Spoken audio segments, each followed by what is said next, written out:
I restore animatronics for a living. It's a niche profession, sure, but there's something deeply satisfying about bringing these mechanical performers back to life. Most of my clients are small-time collectors or defunct theme park enthusiasts. But last Tuesday, I got a call that would change everything. Is this Maya Chen, the animatronic specialist? The voice was thin and reedy, like wind through dead leaves. Speaking. I wedged the phone between my ear and shoulder, continuing to work on the vintage carnival fortune teller spread across my workbench. I represent the Chuck E. Cheese Corporation. We have a unique restoration project, one that requires absolute discretion. I almost dropped my screwdriver. Chuck E. Cheese was notorious for keeping their maintenance in-house. In 20 years of restoration work, I'd never heard of them contracting outside help.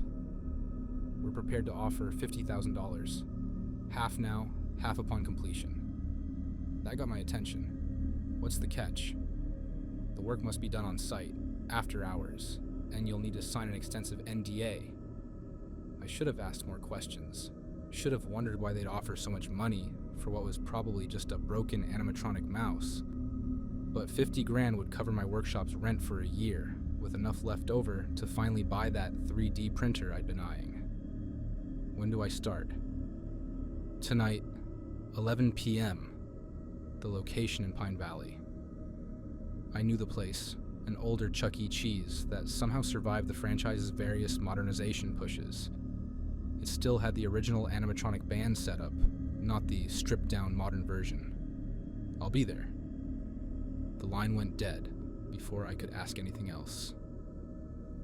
The parking lot was empty when I arrived, save for a single black sedan with tinted windows.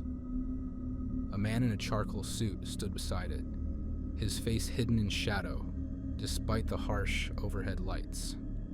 Miss Chen. He didn't offer his hand. Follow me. The restaurant's interior was dark, except for the stage lights, which cast long shadows across the empty dining room. The animatronic band stood frozen mid-performance, their plastic faces locked in eternal smiles. The subject is backstage, the man said, leading me through a door marked Employees Only. The backstage area was cramped and musty, filled with spare parts and forgotten props. But what caught my eye was the figure slumped in the corner, covered by a heavy tarp. This is the original, the man said, pulling back the covering. I gasped. It wasn't Chuck E. Cheese. At least not the version I knew. This animatronic was older, more sophisticated.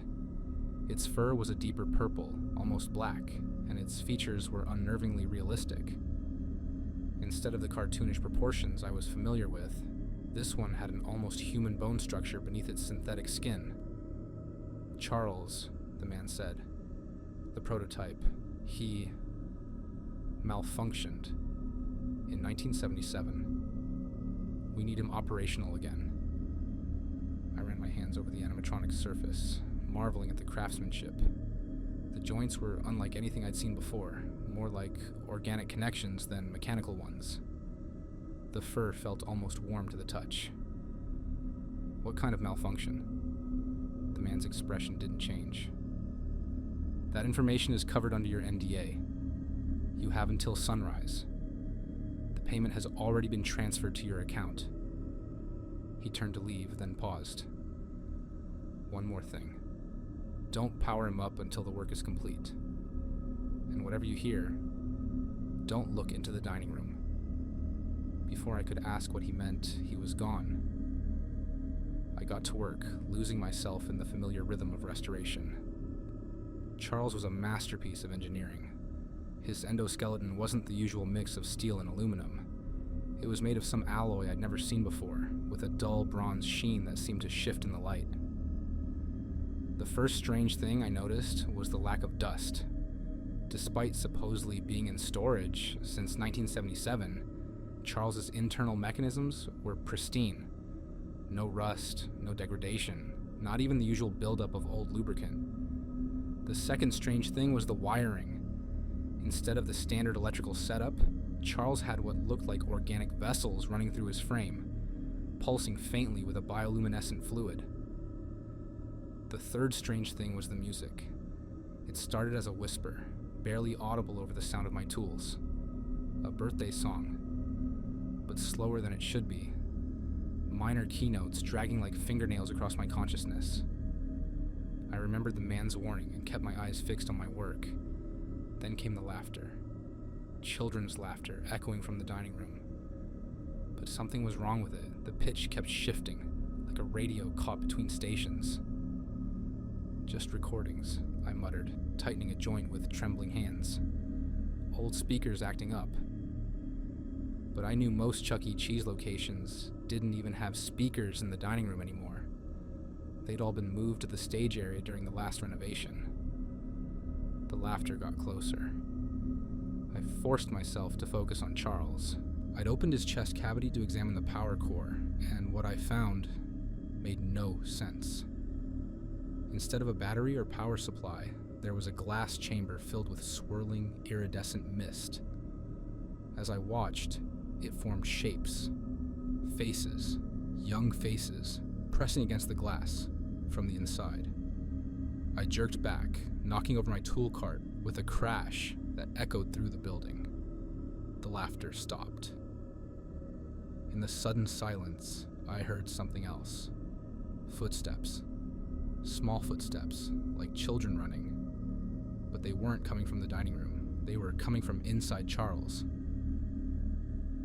With shaking hands, I reached for the glass chamber.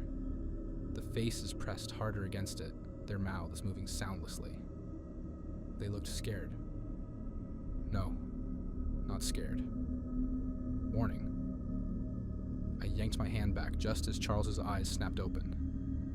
They weren't the glassy animatronic eyes I'd expected. They were deep, dark, and very much alive. "You opened the door," he said, his voice a grinding whisper of metal and something else. "You let them out." The glass chamber cracked. Mist poured out, forming into shapes that were almost human but not quite. Children, dozens of them, but transparent like smoke. They swirled around me, their touches cold as grave dirt. "Do you know what happens to joy?" Charles asked, slowly sitting up, despite not being powered on. "Pure, innocent joy? The kind you only find at a child's birthday party?" The ghost children began to sing, their voices forming a twisted version of the Chuck E. Cheese birthday song. "It doesn't just disappear," Charles continued, rising to his full height. He was much taller than the standard Chuck E. Cheese animatronic. "It can be captured, preserved, used."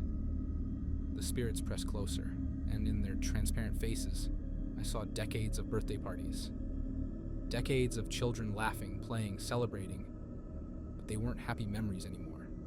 They were corrupted, twisted by years of being trapped in that glass chamber. "Why do you think they built so many Chuck E. Cheese restaurants?" Charles's smile widened, showing teeth that were too sharp, too real. "They needed more vessels, more collectors. But I was the first. The perfect design." I backed away, but the ghost children had formed a circle around me. Through their translucent forms, I could see more figures entering from the dining room. The other animatronics, moving with a fluid grace that their simple mechanisms shouldn't have allowed. "And now," Charles said, reaching for me with hands that had transformed from plastic to something organic and wrong, "you can help us collect more." I ran. The ghost children scattered like smoke, but I could hear them laughing, chasing me through the backstage area. Charles's footsteps followed, heavy and deliberate. I burst into the dining room and froze. Every animatronic was off its stage, standing among the tables. But they weren't alone. Each one had its own swarm of spirit children, dancing around them like moths around a flame. "You see it now," Charles's voice came from behind me. "The truth behind the happiness, behind all those birthday songs and pizza parties." I turned to face him.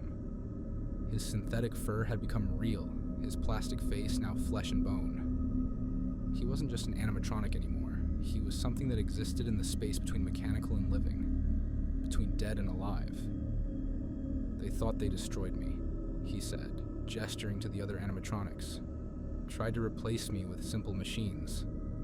But I shared my gift with them. showed them how to collect the joy, how to keep it forever.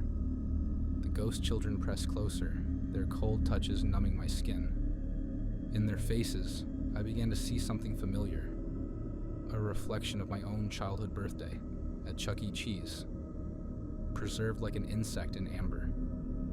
"Your joy is still there," Charles whispered, his breath smelling of cake and decay. "We can feel it. Won't you share it with us?" The other animatronics moved closer, their own transformations beginning. Helen Henny's feathers became real, dripping with something dark. Mr. Munch's purple fur writhed like tentacles. Jasper T. Jowl's howl became the cry of something that had never been a dog. I closed my eyes, trying to block out the sight, but I could still hear them. The birthday song played again, but now I understood the words hidden under the familiar melody. Ancient words, hungry words. When I opened my eyes, I was surrounded. Charles stood before me, no longer even pretending to be an animatronic. He was something older, something that had existed long before Chuck E. Cheese, something that had found the perfect way to feed. "Your turn," he said, reaching for me with hands that were now claws. "Time to join the party." I saw the truth then, saw how many others had come before me, their joy and fear and life absorbed into these machines. Saw how the corporation had tried to contain it, to water it down with simpler animatronics and recorded songs. But you can't dilute something this ancient, this hungry. "Yeah,